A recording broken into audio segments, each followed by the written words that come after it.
Now I will take my lecture about the Ma Music and Theater special issue edited by Lajos Kassák in 1924. Yes? The Hungarian avant-garde magazine Ma published a special issue in September of 1924. This publication, titled Musik und Theaternummer, or Music and Theater Special Issue, focused on the innovations of avant-garde theater. The aim of Lajos Kassák, the editor, was to present those important ideas and artists that he thought to be the most progressive on the field of theater reforms. In that time, when Kassák published this issue, he and numerous artists of the Ma circle lived in Vienna for years then. They immigrated to Austria after the fall of the Hungarian Soviet Republic in 1919, and Ma was published there too. The Ma Music and Theater special issue and the questions of theater and its renewal is not unprecedented in the work of Kassák and his magazines. He has found the questions of theater arts to be very important from the beginning of his editing career. He was publishing theater critiques in his first magazine, A Tête, The Action, and also its successor magazine, Ma. He was not only recognized theater and entertainment art as the center point of cultural life at the time in Hungary and all over Europe, but he also saw its power in the forming of communities and its impact to the masses. He regarded the new theater as an activating force that can connect the individuals to be a mass, and this way they can step up for a common better future. János Máca, who specialized to this topic in this circle in Budapest, published critiques, dramatical texts, and theoretical essays in the paper, and to extend that theory in practice, the artists and writers of Ma founded an acting school and made theatrical evenings in Budapest. When they left the Hungarian capital and emigrated in Vienna, their life, theories, and artistic practice has changed. I will demonstrate in this lecture what these changes were and how it was reflected in the special theatrical issue. As we know from the account of József Nádas about Kassák and the Viennese period of Ma, although a large Hungarian colony lived in Vienna, Kassák was a bit isolated. He lived in poverty, sharing a rented room in the outer district of Hitzing with his life companion, later wife, Jolán Simon, and his foster daughters. This small flat served also as Ma's editorial offices, although Kassák carried out most of the editorial work in the Café Schloss next to Schönbrunn Palace, or in the Colosseum Café House next to the University of Vienna. As Merse Pál Szeredi pointed out in his studies, Kassák viewed his emigration as temporary and was constantly looking for ways to return in Hungary from 1924 onwards. Ma's primary aims still remain the transmitting of international avant-garde to an Hungarian audience. Kassák found no partners in the Vienna art scene, partly because the Viennese avant-garde initiatives did not form a homogeneous movement, and Kassák himself was not that motivated to develop an Austrian network. He had few connections with Austrian artistic scene, had a direct connection to Adolf Loos Freie Bewegung, Free Movement in 1920, whose downtown gallery provided space for Béla Ujci's exhibition, who was Kassák's brother-in-law and important artist member of his circle and editor of Ma in the Budapest Times. He also got in touch with Eugen Höflich's journal Das Zelt, the Tent, and the group of young Jewish Zionists around it. Next to these relations, and it will be important, there are evidences that can prove that Kassák had a contact with the art historian couple Hans and Erika Tietze. Accordingly to these details, we can conclude that Kassák lived in a relative separation. But although this was a marginalized situation, it could help him to take a distance from the canon and mainstream. He could see the events in Vienna from outside, and this was an advantage, because instead of writing about the theater performances that he could see in Vienna, he stayed on his original path that started in Budapest, concentrating the international avant-garde movements. Indeed, Kassák decided to open his magazine and artistic practice to a more international ground. As Seredi presented, after the first issues published in Vienna, he expanded its scope to the international avant-garde with the manifesto to all artists of the world.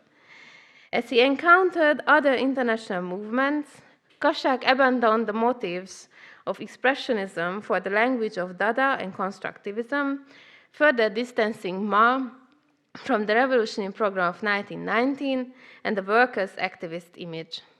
Besides expressionist and Dadaist journals, Ma soon connected to further periodicals representing new artists and isms.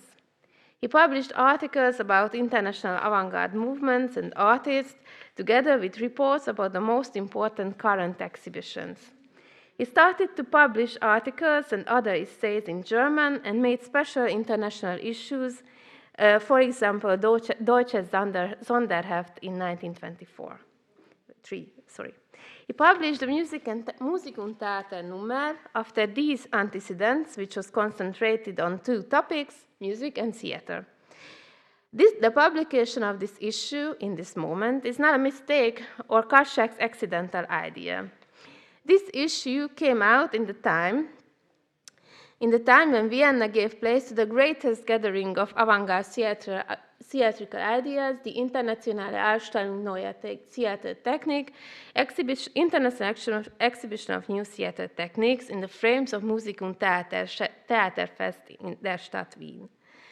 This exhibition was curated by the Austrian-German director, architect, stage artist Friedrich Kiesler, who gained a good reputation with his progressive performances in Berlin at the beginning of the 1920s.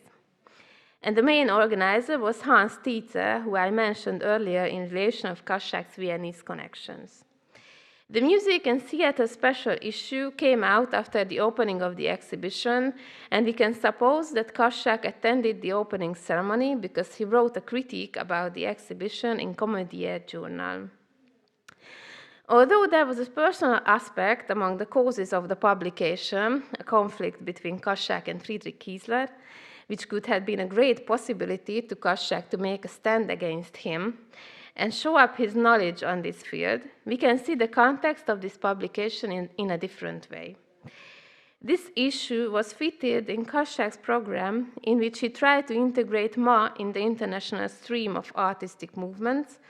So this was kind of a pamphlet about those theatrical ideas which he was found to be the most relevant for him and his artistic practice, or ars poetica, let's say. Because of demonstrating the aim to be the part of international discourse, the text dealing with the achievements of the avant-garde theater, published in 3 languages,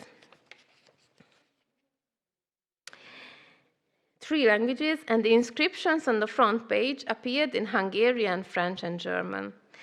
Although the circumstances were limited, the makers gained this advantage and they could edit the presented material based on a deliberated concept.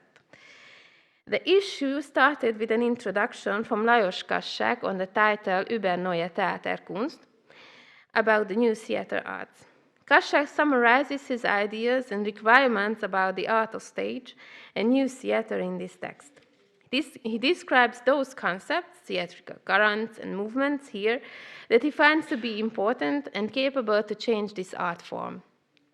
The text combines those elements that was included in the theatrical program of Ma earlier, together with the changes that defined Kassák's thinking in the 1920s. The main concept did not change. Namely, the artwork has to strive after synthesis in the course of making a theatrical piece of work. The most tangible difference that he refuses the Western ambitions to expressionist drama and those tendencies that concentrated purely to acting reforms, because, as he says, these efforts serve only pretense. The characters of Kassák's idea about theater in the earlier years can be traced in the analysis of theater historian Rózsa Kocsis, who demonstrated this shift in the relation with János Márc's ideology. Kocsis demonstrated that Máca found the problems of transitions of the genre of drama and questions of theatricality to be equally important. Máca reckoned expressionist theater as the basic ideology of drama, and he interested about collectivism and problems of masses in presenting a performance on stage. He appreciated the works of Meyerhold and Tyrov the most, and turned toward mass stages and theatrical aspects through their ideologies. He and Kassák prioritized those theater theories that realized the synthesis of the balance of the aspects of drama and theatrical space. I have to mention that also Máca's ideas has changed in the 1920s. The great impact of constructivism turned Máca's attention more to the aspects of stage as a space and how to change it to be the place of involvement, doing away with the strict boundaries between stage and audience. While Máca built up a complex system in his text in the 1910s and 20s, Kassák wrote only about the possibilities of making space and movement on the stage and how to realize the unity of these elements in his introductory essay in 1924. And these aspects define the compilation of works and texts presented in the Theaternummer. As art historian Rita Nemes formulated in her study about music and theater special issue, Kassák thought about the questions of theater only as problems of forms in these times. The artist himself states that, quote, stage is not more nor less than a constructive play, life move, clamped from only one point, end quote. This way, those ideas got in the forefront that strive to synthesis but conceived already in a constructive spirit, and the Russian artists who formulated stage work as a spatial problem. The works representing expressionist tendencies became supporting actors next to them, as Harvard Walden's short writing, Das Theater als künstlerisches Phänomen, Theater as Artistic Phenomenon, which was published in the issue but not on a main place, or the dramatical text of Hans Suschny, Bühne and Komposition 2, which also glints up expressionist characters. Instead of them, the leading protagonists became Vsevolod Meyerhold, Alexander Tyrov, or Enrico Pampolini. Kassák's preferences can be seen also in that while he presented Meyerhold's works only on photographs, illustrations about stage designs from Barbara Stepanova, what we can see on the right side. In this issue, he mentioned Tyrov in his own text and published a short essay, Atmosphere on Stage, from the director right after the introduction. This special position indicates the editor's view that he found Tyrov's work to be the leader among the concepts of theater reforms and the most important innovator among his Russian colleagues. The main element of Tyrov's ideology, that movement defines the performance on stage, concentrating the actor's moves in the greatest extent, forming it to be quite stylized. Thanks to this, he reached to the experiments with three-dimensional stages, and this was the aspect that made his work especially interesting to Kassák himself.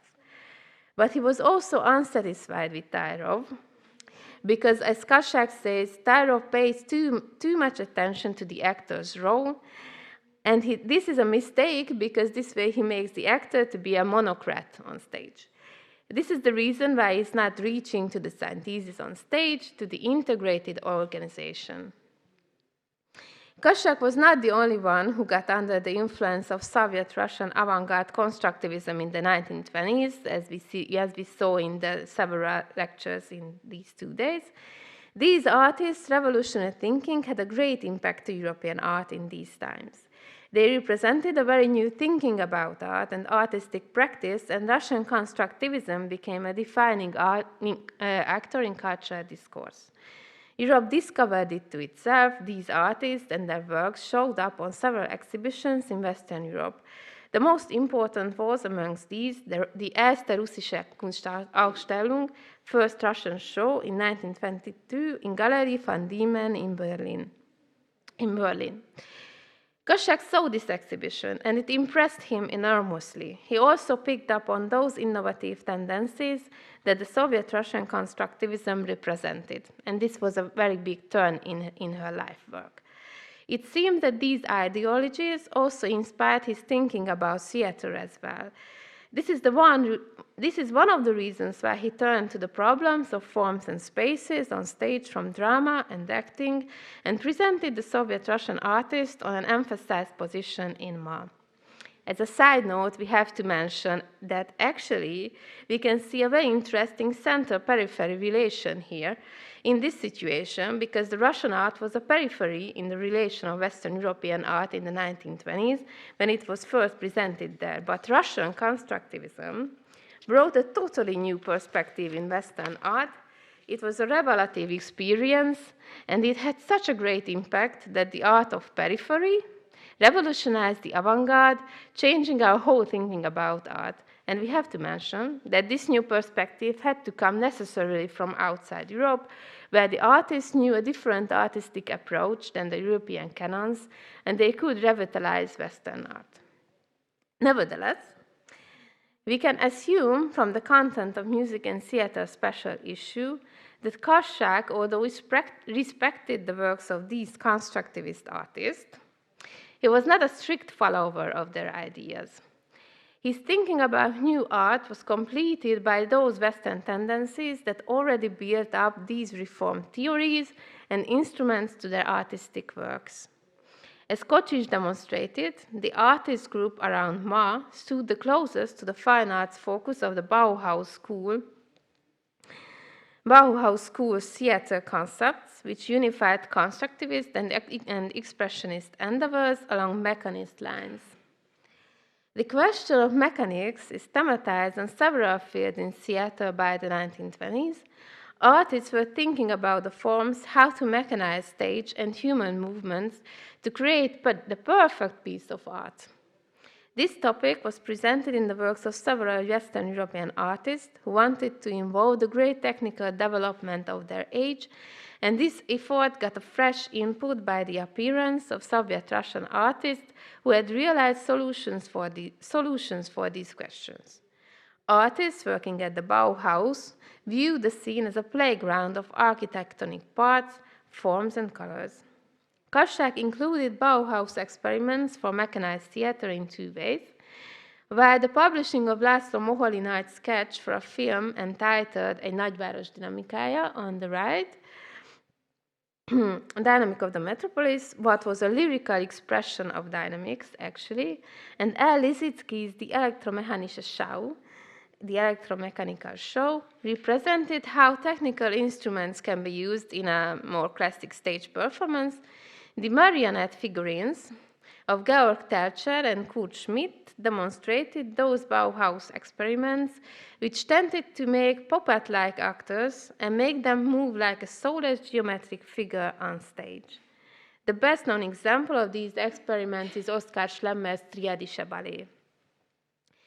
The other non-Bauhaus artists also fitted in a thematization of dynamics, constructs, and mechanics on stage, like Enrico Prampolini's Saint Dynamic Futurist, that visualize a theater based on pantomime in which dynamic moves make the harmonic synthesis of movement, color, music, and lines. Kurt Schwitter's short literature-like essay titled Merz Bühne, or Merz Stage, is an alternative understanding of making a space. And last but not least, we have to mention Fernand Léger, who is already represented in Kassák's edition with a visualization of set based on mechanics and technical instruments. The works of these artists completed with an essay about mechanizing of music by Hans Struckenschmidt and a musical score by Josef Matthias Hauer titled Zur Einführung in meine 12-Töne-Musik, or Introduction to my 12-tone music. At the end, I can draw the conclusion that we can interpret the content of Music and Theater issue as an exhibit of ideologies that Kassák was found to be important in changing the art of performance. The presented artists and works shows that he turned away from the reform of drama to the transformers phase. This was firstly a personal change because his art turned to a constructivist direction, so this was a requisite about Kassák's views of that time. But it was also an attempt to join to the international discourse about avant-garde theater. Thank you for attention.